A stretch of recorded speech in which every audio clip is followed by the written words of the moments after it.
dollar. Dirt and money, no soul. Had to go and get it, ain't no time to kick it. Got a stack of flip for my foes. Dollar. Please tell me you can hear me. Don't turn your back and don't neglect me. Just let me know if you need me. Dollar. Let me watch out for my partners. Keep my money long, get my team strong. Let me run away from my problems. Yo, what's good, original?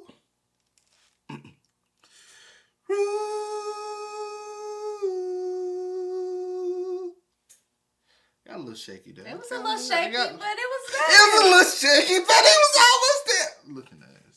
Shut up. It's your boy DJ New Kid, your girl. Sierra Nicole. We're back on the channel with another Kid and C original. It was a little shaky. It was a little shaky. But it was almost there, but it was a little shaky. It's always a little shaky. But I'll just let you do your thing. Welcome back to the channel, man. Hater. We got another top 3 scariest true stories by Mr. Ballen, man. Spooky Stories Part 2. It's time to get into it, man. Y'all know what time it is. Y'all know it's balling time because we balling. I still no lie. You know we're balling. But with that being said, make sure you check out the links in the description box. Down below. You already know where to go, man. If you want to first support, all you got to do is check out down below. Also, if you enjoyed today's video, make sure you like it with a thumbs up and let us know, man. But let's go ahead and get into this, Mr. Ballen. Top 3 scariest true stories. Spooky Stories Part 2. Let's get it. Today, I'm going to share 3 stories that scared me. But before we get into those stories, if you're a fan of the strange, dark, and mysterious delivered in story format, then you've come to the right channel because that's all we do, and we upload 3 or 4 times every week. So if that's of interest to you, please kidnap the like button, tie them up, and then forcibly brush their teeth and then make them drink orange juice afterwards. Also, please subscribe to our channel and turn on all notifications so you don't miss any of our weekly uploads. Right. All right, let's get into today's stories.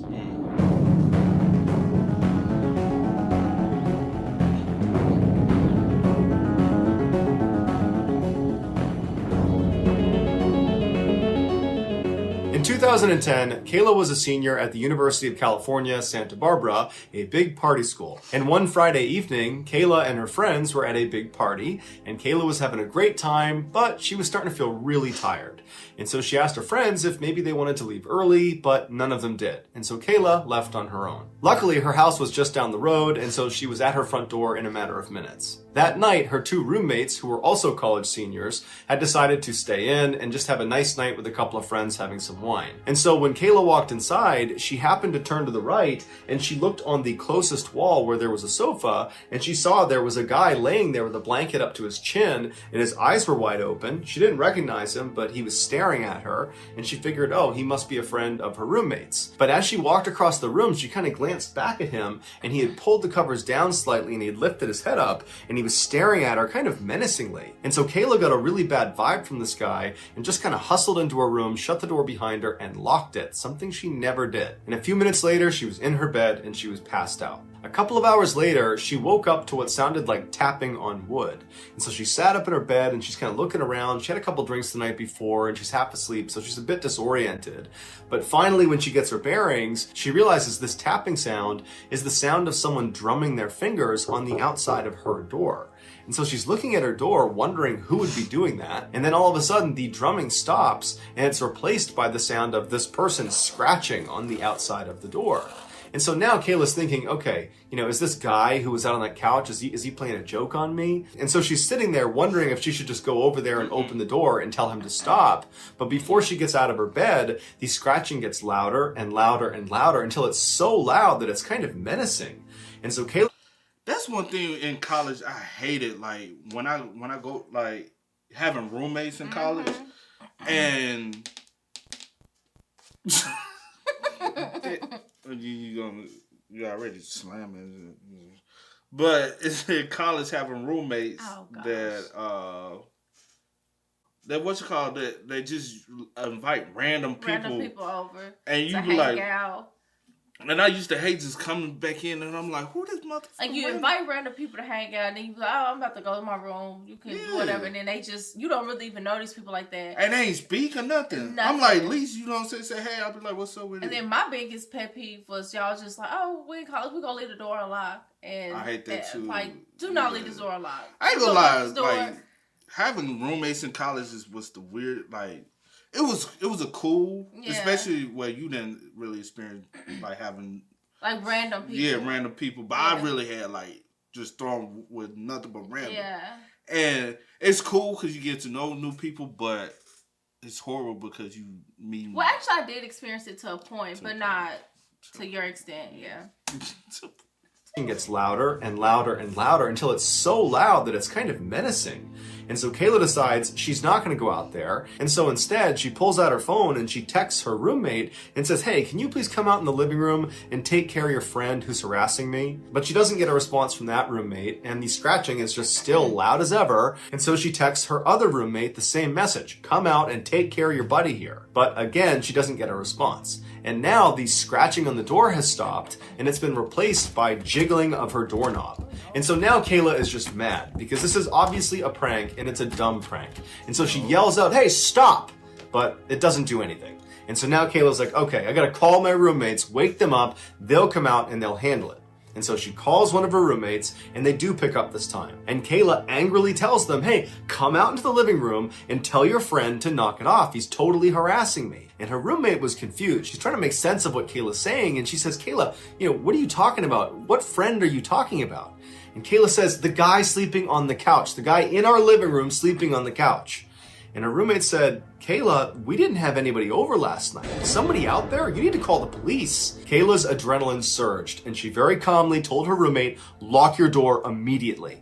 And right then she noticed the jiggling of her doorknob and the scratching, and it all stopped. And Kayla's wondering, where did this guy go? And then after a couple of seconds, she heard extremely loud banging coming from across the house where her two roommates shared a room. And it was the sound of this guy trying to smash down their door. And so Kayla's screaming, her roommates are screaming. Kayla manages to dial up 911, and before long there are sirens outside, and Kayla hears the sound of this guy run across the house, and she hears the sliding door open and shut. The police come inside, they search the property, and there's no sign of this guy, and so Kayla and the roommates come outside. They talk to the police, and the police bring them over to their side door, and they show them on the outside there was all sorts of scratch marks all over the doorknob and right around the latch. And they said it looks like he was able to jimmy his way into your house through this door. And so then they asked the girls to give their statement about what happened, and they started with Kayla. They went over to her bedroom door so she could demonstrate what happened, and that's when they noticed there were all these scratch marks and gouge marks all over the outside of her bedroom door, and all over the doorknob, and all over the latch. And on the ground was a pair of scissors and a knife. And the police told Kayla that it looks like he used those scissors and that knife to open up the side door, and he was trying to use those tools again to open up her door, but for whatever reason, he just couldn't do it. They told Kayla that most likely when she went in the front door, she caught this guy off guard. Maybe he was trying to rob the place, maybe he had just broken in, but either way, Kayla got in and ruined his plans. And so he leapt onto that sofa, the one against that inner wall, to kind of tuck himself away in hopes that maybe Kayla wouldn't look over and see him. And they told her that most likely when she made eye contact with him, she became a witness and therefore a target of opportunity. And had she not locked her door, who knows what would have happened. Right. That's That one of is the so scariest scary, things, bro. yeah. Like, and I experienced some crazy things in college. Yeah. Like, and that's the reason why, man. Like, I'd say you were lucky. You were luckier than I was in college because at least you knew your roommates. You know what I'm saying? You want to just pair with random. Majority of them. Yeah. You want to just pair with like random one-off. Yeah.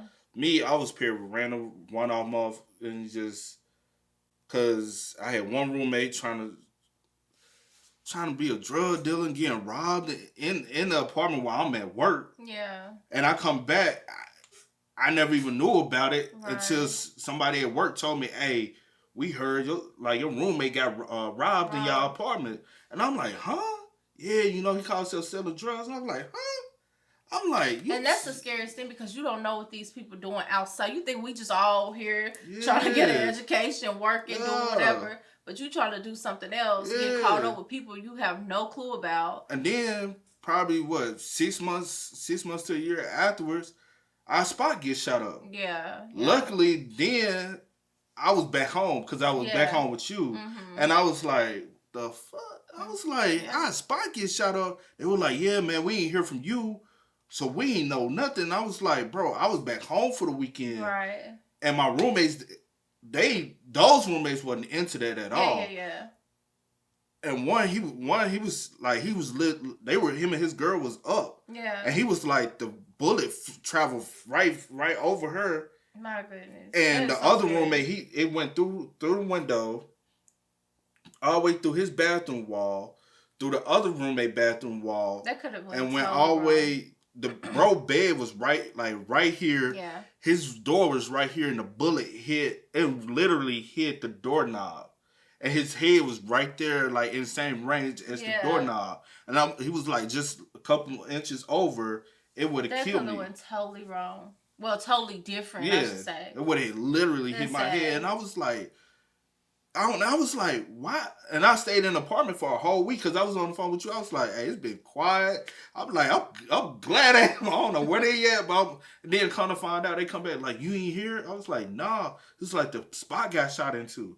I was like, what? It was the white guy. He was like, yeah, we've been gone back home this whole time. I was like, he was like, they never told. It was like, what kind of... their roommate. Yeah, it was their roommate. Yeah. And I was just like, what the hell? And still don't even know really what happened behind all that. And then when you think about it, that person that probably did it probably either had the wrong apartment or thought whoever stayed there before was still there. You know what I'm saying? Because the one that got robbed before, he used to leave when he got evicted. He left his window open. He used to be in and out all the time so and let in and out. No, that's scary. And it wasn't a regular apartment, y'all. It was a college apartment, college students. Yeah. So it wasn't. I experienced a lot of stuff there that, to be honest, nobody should have ever experienced in college. You even experienced stuff. And I was just like, bro, this is not life, that's man. Scary. And Definitely be careful. Pack my bags and went elsewhere. In 2004, 16-year-old Misty Tasker was a typical American teenager living in Live Oak, Florida, which is a small rural town right in the middle of the state. One Saturday evening in January, she and her mother attended a church service.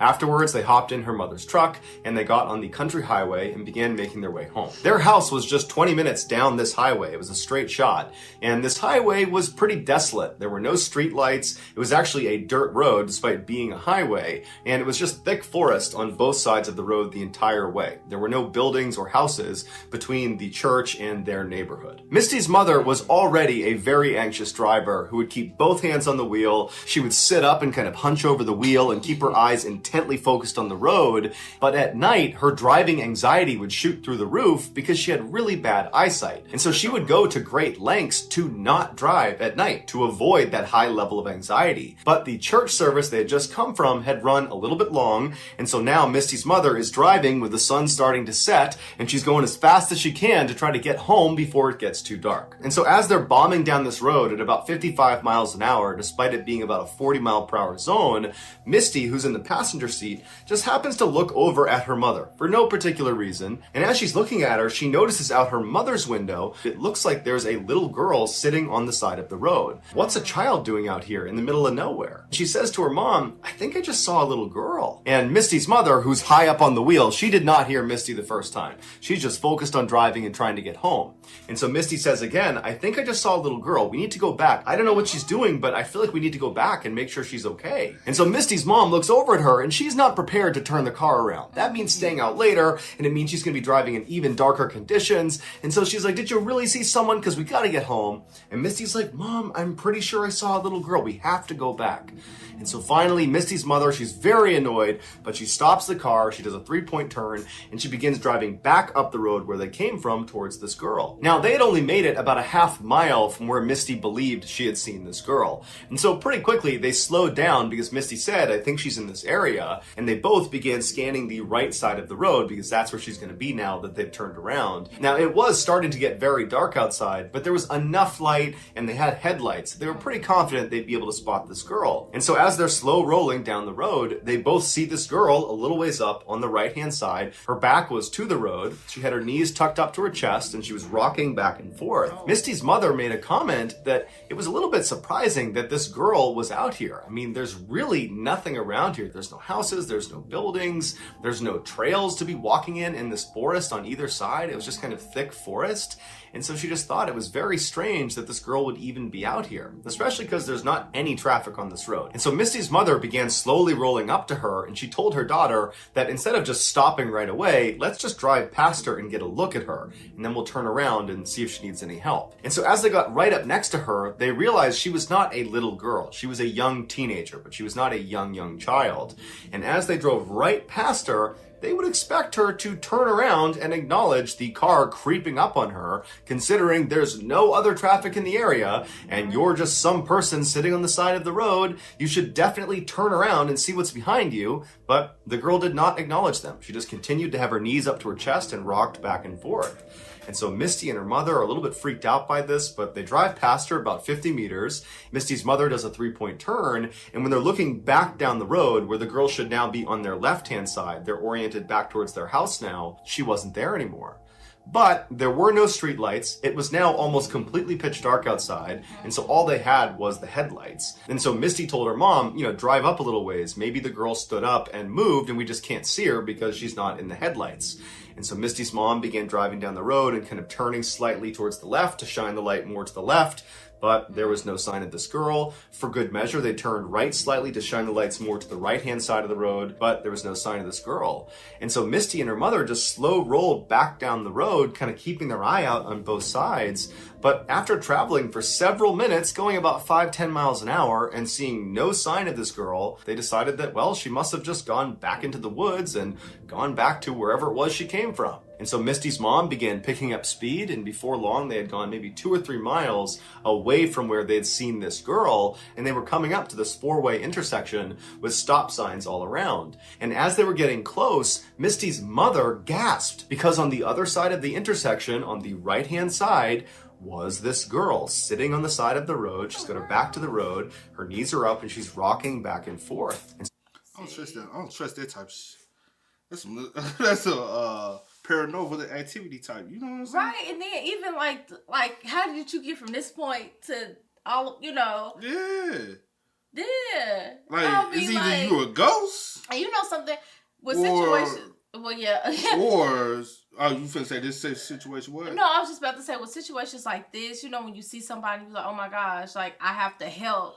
Some things be like, I know, especially at nighttime. I've seen too many movies. Fuck that. We don't help. Like the good heart, I'm just like, oh my gosh, if I don't do something. Yeah. But then now, since so much go on, I just call 911 or something. Call 911, keep it moving. Be like this, roll down the window. Help on the way. we call for. You stay right there. It's a setup or something. I just don't trust. That, yeah. Hey, that's what they. Well, some of them a little scary too now. Misty's mother pulls up the stop sign and then just sits there. And both women are just stunned at what they're looking at. They had just seen her 2-3 miles back down the road. It wasn't possible for her to get all the way up here. And so Misty's mother looks at her daughter and says, do you think it's a different girl? And Misty's like, no, that's the same girl. And so they just sat there for a minute until Misty started to panic. And she said to her Mom, don't stop. I got a bad feeling about this girl. I don't know what's going on, but you can't stop next to this girl. But Misty's mom, she was definitely weirded out by this situation, no doubt. But she didn't feel good about abandoning this girl in the middle of the night on the side of the highway. And so even though she felt a little bit hesitant herself, she told Misty, we have to at least drive past her and ask if she's okay. That's the least we can do. And Misty was not having it. She said, Mom, do not stop. I got a bad feeling about this. Don't stop near this girl. But Misty's mom let up off the brake and began slow rolling past this intersection. And now at this point, Misty is just absolutely terrified. And so she takes her seatbelt off and she goes down into the footwell right in front front of her seat. And she closes her eyes and covers her ears, and she just continues to beg her mother to just please keep going, don't stop. But her mother just continues on until she stops right next to this girl who's still just sitting on the side of the road with her back to the road. She's got her knees up, she's rocking back and forth. She's not acknowledging Misty or her mother. And so Misty's mother turns to her daughter and says, please roll down your window. And Misty refuses. She's still down in the footwell, still in the fetal position. She's crying and she's still begging her mother to please just go home. And so Misty's mother, frustrated, reaches across the passenger seat and grabs the knob to roll down the window manually. So she rolls the window down, and Misty, who's down in the footwell, all she remembers is sitting there covering up her ears, and she's crying, and she opens her eyes, and she's looking up towards her mom, who's reaching over the seat, and her mom yells out to this girl. And Misty remembers looking at her mom, who suddenly recoils in horror and screams, and then they take off like crazy, flying down the road. Misty jumps out of the footwell, and she's looking at her mom, and she's like, what's happening? What just happened? What did you see? And her mom's got her hand over her mouth, and she's speeding down the road, and she's crying now, and she's looking at Misty, and she just doesn't have the words to describe what she just saw. And so Misty's asking her mom, what did you see? What happened? And finally, her mother just said, she didn't have a face. She didn't have a face. It was hollow. There was nothing on her face when she looked at me. And so Misty screams and she's crying and her mom is crying and they speed home. They're home just a couple of minutes later and they run inside, practically falling over each other to get in the house. And as soon as they get inside, Misty's mom calls 911 and she didn't even know how to describe what she just saw. But she knew it was too embarrassing to try to describe it as some girl without a face sitting by the highway. And so she just told the police that they had seen a girl they think needs help. And so the police, they went out and they searched that entire stretch of highway. They looked for any sign of anybody out there, but there wasn't. There was never any trace of that girl.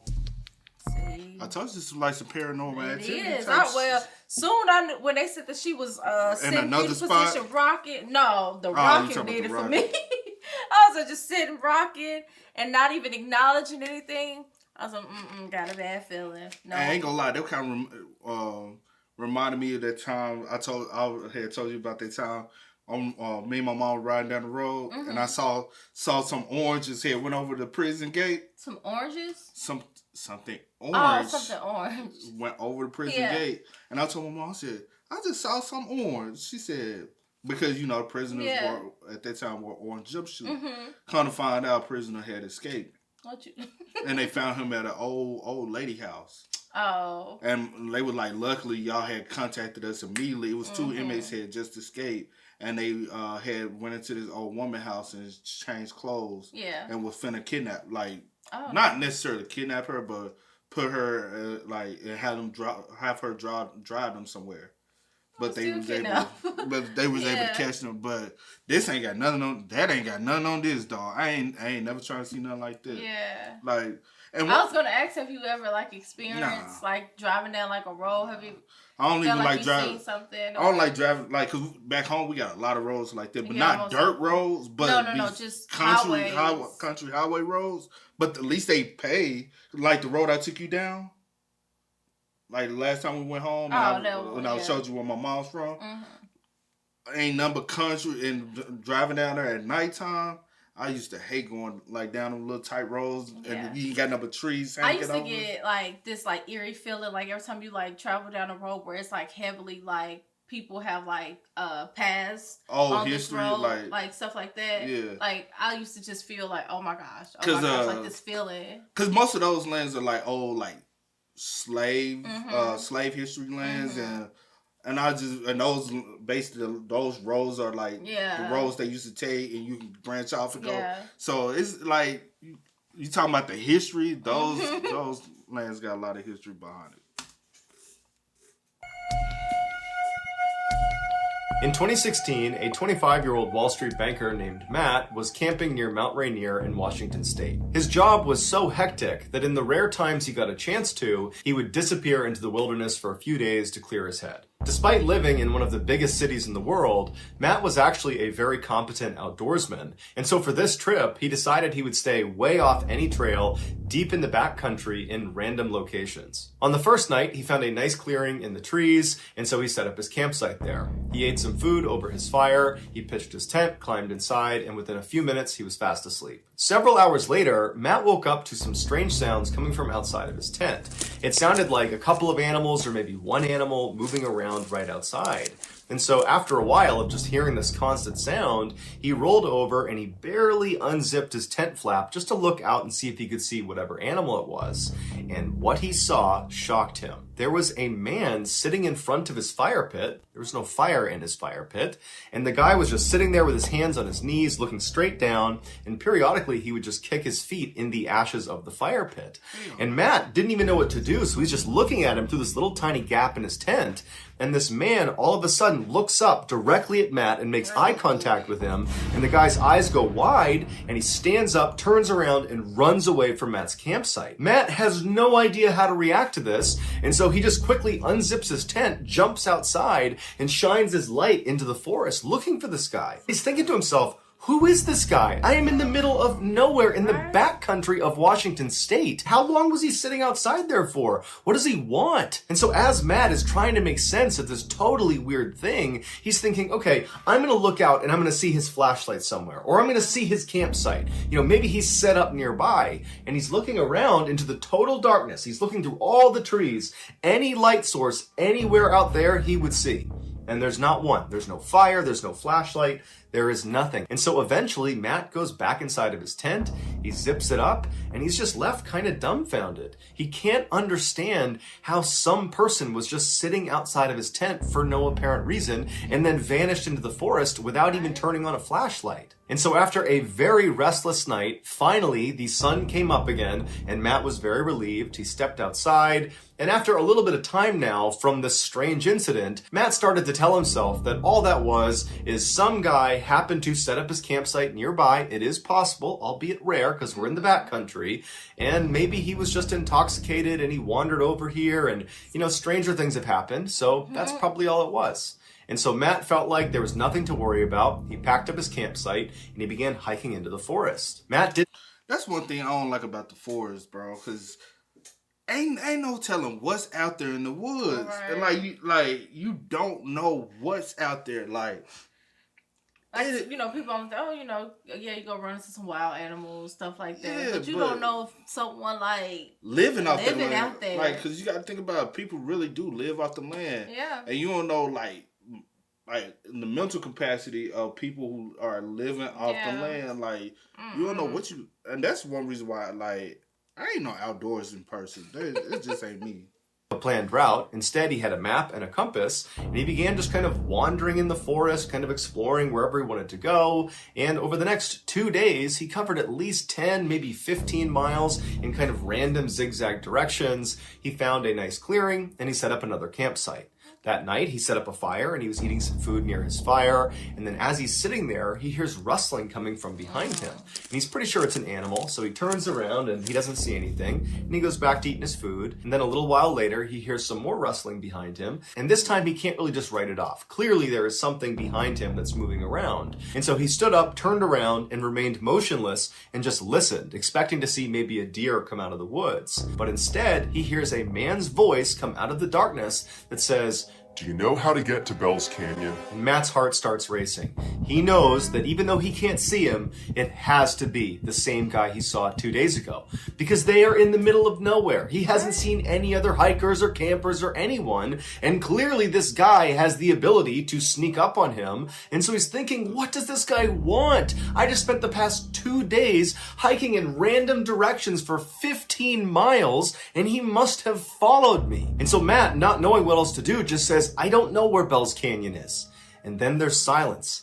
And Matt, one part of him is thinking, I hope this guy does not come into the light. I hope he just goes away. The other part of him is thinking, well, you know, maybe this is a different person that is lost and they're looking for this place called Bell's Canyon and they'll come into the light. It'll be a big relief. I'll send them on their merry way and everything will be fine. But as Matt is having this wishful thinking, the voice from the shadows does not come any closer, but instead asks the same question a bit more forcefully this time. "Do you know how to get to Bell's Canyon?" This time, Matt did not not respond. Now he was scared. This is not some friendly hiker looking for directions. There's something wrong. And so Matt, knowing he's all alone out here, he knew he had to do something to try to take control of this situation. And so he took a deep breath, he reached down and grabbed his flashlight, and in one swift motion, he lifted his light up and shined it in the direction of this guy's voice. And what he saw was this guy from 2 days ago looking out from behind a tree right in Matt's direction. He was hiding from him. And when the light hit him, the man barked at Matt to aim it away.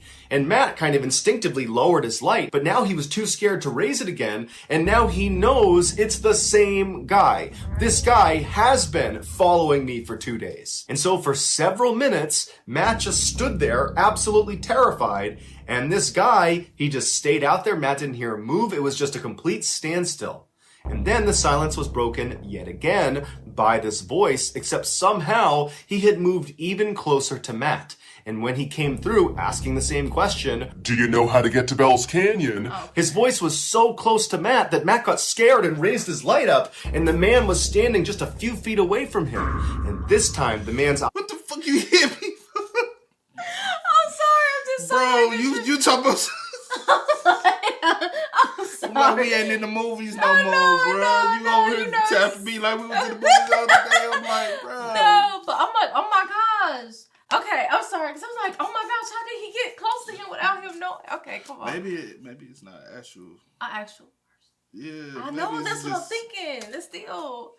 raised his light up, and the man was standing just a few feet away from him. And this time, the man's eyes got wide like they did the first time they saw Matt, and he turned around and he ran into the forest again. Matt, not knowing any better, just began running after him, but he only ran for about 30 seconds before he realized the terrain out here is so rough. He's gonna fall, get hurt, he's gonna get lost, and this guy's already long gone. He somehow managed to run immediately so far away, and so Matt just goes back to his campsite, and he's thinking to himself, what do I do? I have no cell phone service. I'm at least 3 days away from my car, and I'm in the middle of nowhere. No one even knows where I am because I didn't chart a course. I didn't tell anyone where I was going to be. And so Matt just grabbed his knife and stood in the middle of the campsite, and for hours and hours he just kept looking around, expecting this guy to just show up again or start speaking to him from somewhere out in the darkness. It was absolutely horrifying. Finally, by about 3 a.m, Matt was so tired that he had to go to sleep. He hadn't heard this guy again, he didn't see him again,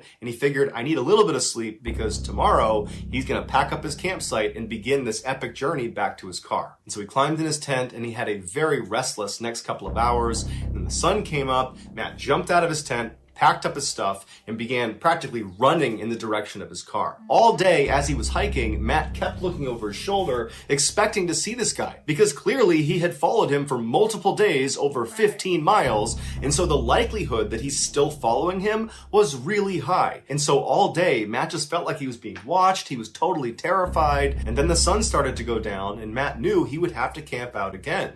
And so he found a clearing in the trees, he set up his campsite, and he was so tired from running basically all day and being so mentally exhausted from this experience that he just got in his tent and fell asleep very quickly. But several hours later, he woke up to the sound of somebody walking around his tent, and he knew it had to be this guy. He's still in the middle of nowhere. He's not even close to the parking lot yet. And so this guy is still following him. And so Matt sat up in his tent, he clutched his knife, and for hours and hours and hours, all night, this guy just walked around his campsite. And then around 4 or 5 in the morning, he scampered off. When the sun finally came up, Matt leapt out of his tent, packed up his stuff, and literally just began running in the direction of his car, hoping that maybe he could get there before needing to camp out one more night. And so all day as he moved, he's looking over his shoulder, knowing this guy is following him. At this point, it's not even a question. He's somewhere in the forest, but he could never see him. And unfortunately, as the sun was setting, he knew he was not going to be able to make it to his car. He was just too far away. What was you like? That's the. I'm sorry, baby. No, you go. No, I'm about to say the crazy thing is if he wanted to hurt him or do anything to him, if it's like an actual whoever it is, if I wanted to hurt you, I had several times to do it. True. You know what I'm saying? So like, what do you want? Yeah, like, what do you want, and why do you keep like you harassing me? Maybe he want to ride. He need a ride to where Bell Canyon is, bro. Like, whatever, he like, hey, I'm just trying to get You never know, bro. Like, That's weird. people weird. Majority of the world is. It's terrifying for me. Like, don't do that to me. But like you know, like the amount of panic that's going through your head, and this is over multiple days. Yes. To be real, no lie though, them 2 days he hiked 15 miles. I wouldn't even did that. I would have already turned around after seeing a guy, and that one spot looks suspicious. I would have went back to my car. Well, he made himself. I guess because he made himself. You know, it's a mental thing. So he made himself feel better by telling. Like maybe he got a camp. He got a. No, I'm talking about that first encounter when he was just sitting and he was. Yeah, that's what I'm talking about. He made himself feel it, better by saying, well, maybe he was intoxicated. He just wandered over here and he set up somewhere else. So, mentally he made himself feel better by telling, trying to walk away 15 miles. Man, bro, for 2 days? That's far, bro. Yeah, it is. As the sun was setting, he knew he was not going to be able to make it to his car. He was just too far away. And so at some point, when it got too dark to keep moving, he had to find a clearing and set up his tent again. And so once his tent was set up, he just climbed inside, grabbed his knife, and sat there, knowing this guy was somewhere out there. And so Matt climbed inside of his tent, he zipped it up behind him, he grabbed his knife, and he sat there, expecting to hear this guy come walking around. But after several hours, he didn't hear him. And Matt started to wonder, maybe this guy has left me alone, finally. Maybe he's not following me anymore. And so Matt, who was totally exhausted, laid down to go to sleep. And then, as he's laying there from somewhere out in the woods, Do you know how to get to Bell's Canyon? Matt immediately sat up. His heart began racing so fast that he actually was concerned he might have a heart attack. And he didn't know what to do. He didn't know what to say, so he just sat there holding his knife. And then this guy began running past his campsite, making animal sounds. And he would stop periodically and moan and grunt, and he'd kick up leaves, and then he'd run past his campsite again, over and over and over again, until the sun finally came up and this guy scampered off back into the woods. Matt didn't waste any time. He leapt out of his tent, packed his stuff up, and ran all the way back to his car. When he finally got inside of his car, shut the door, and locked it, he cried tears of joy. He was so unbelievably relieved. And he peeled out of the parking lot. He got to a nearby hotel. He finally got cell phone reception, and he considered calling the police about this guy, but he thought, what am I going to tell them? He didn't commit a crime. He was just terrifying. And so he decided not to call the police. He finally flew back to New York, and he just had to accept that there was some strange guy out in the wilderness of Washington state who was able to hunt him over 3 days and 30 miles in rugged terrain without the use of a flashlight, without any gear, and all he ever said to Matt was, Do you know how to get to Bell's Canyon? So that's going to do it, guys. If you found the secret in today's... That's crazy. See, that's some... And then you making animal sounds and running back and forth, kicking up. What you got going? Do you think... I don't think he was hallucinating, though. Because I was finna ask you. No, I don't think that. Because I don't think that. I don't know, man. It's a little... It do be like weird, like there's some weird, man. unexplainable things that happen that people can't, explain. It happens a lot. I don't know, man. But, this one a little complicated to kind of understand, trying to understand the situation and have your mind grasp around of a cause of why this happened. Like the first story was with the girls, right? Mm-hmm. That one's kind of like when she saw the guy, I was like, that guy's up to no good because of the way. So yeah, you know what I'm saying? That was kind of the way he acted, and like you've never seen him before either. And to be honest, I used to always wonder, like, he didn't break into a guy's house. He broke into a girl's house because the guys, they could put up a better fight. Do you think he knew that girls lived there? Like maybe he was probably watching or something like that? It's a college town. Yeah. Purrs. And I'm wondering, like, did you go to the school or were you just like a random in the town? Yeah, you never know. You know how college towns are. They watch and peep things. And, yeah. The second story, that one, I really think, it was probably a ghost or spirit or something that they encountered. Like you said. You never know, like with that.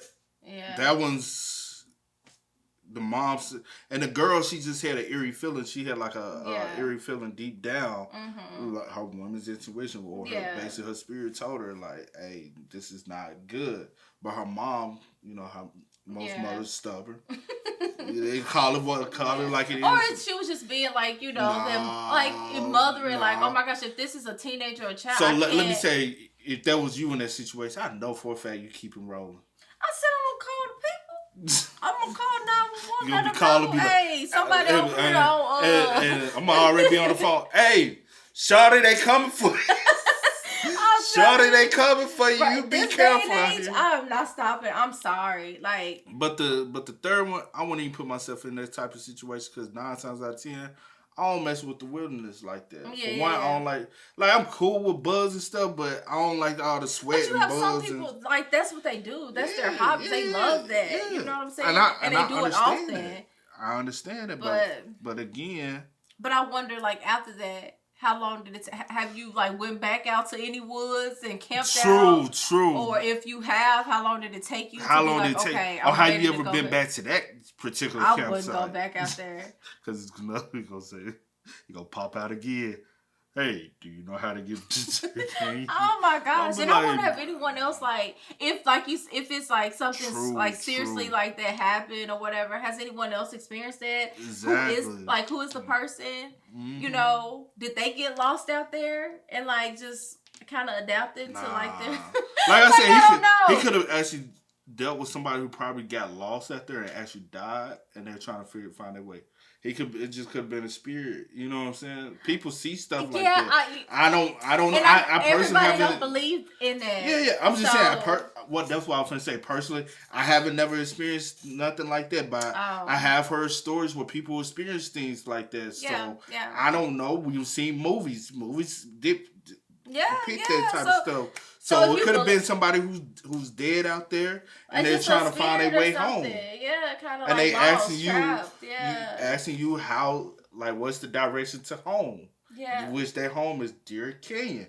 We don't know. And if you don't believe that that's what it is, then it could actually be an individual, but that individual just as. But how is he keeping up with you? He's running at the same pace. That's what I'm saying. Are y'all eating? That's what I'm saying. Because you running this whole time. Are you even stopping to get a bite to eat? Are you taking any fluids? Like, that's what I'm saying. Like, my thing was again, I know everybody don't believe in like spirits and stuff, paranormal stuff. But my thing when he was standing there like with his flashlight just in the middle, you never heard any footsteps, and then when you looked up, he like right there. I'm like, oh, it's something going on. I don't know, this some paranormal. It's on some whole nother. I'm good. But yeah, and I'm like you. I don't do the woods and stuff. I ain't that. I've been out to the woods a couple times, and I done camped in the woods with Girl Scouts, but that was different. I did Boy Scouts, but also doing like with camping. What wouldn't even going to camping stuff but that's a little different. Yeah, well, yeah, it's different, and then the fact I was a child, so everything seemed fun. Now that I'm older, I'm like, oh no, I ain't doing that. I don't even like going fishing though. I used to love going fishing. Again, I don't like that. I can tolerate being outside. Yeah. But I can't tolerate being outside. I got you. You know what I'm saying? But hey, I can do certain things, but not everything's for me outside. Yeah. Man. But hey, with that being said, y'all spam us up in the comments. Mm-hmm. Let us know y'all thoughts and opinions down below, man. But as always, y'all know how it go. I do go by the name DJ Get This In. See you on the pro. We are. We are. Go and get it, ain't no time to kick it. Got a stack of flip for my folks. Dollar. Please tell me you can hear me. Don't turn your back and don't neglect me. Just let me know if you need me. Dollar. Let me watch out for my